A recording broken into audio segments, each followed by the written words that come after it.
سال 88 بود. من فقط داشتم بلکا کار میکردم. یه دونه نمودار اسکرپ یاد گرفته بودم که اسکرپ گفته بود انسان ها یه روزی دنیا میان، یه روزی از دنیا میرن.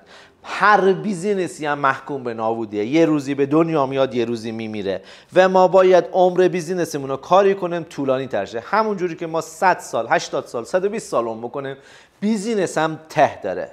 و راهش چیه که عمر بیزینس تا اضافه کنی؟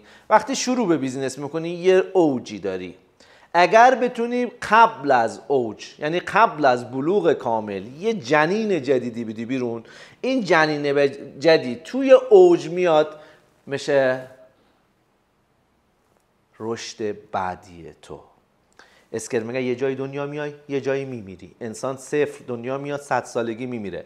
اگر توی 25 سالگی جنین جدیدش، یعنی فرزند بیاره، وقتی 50 سالشه، یه جوون 25 ساله داره که این جوون 25 ساله میاد ادامه کارش رو انجام بده و به جایی که بیزینسش سرپایینی شه، اون جنینه میاد میبرتش بالا. اینو من یاد گرفته بودم. من تو اوج بلکا بودم و میدونستم عمر این بیزینس محدوده. وارد دنیای جذاب کاغذ دیواری پارکت شدم.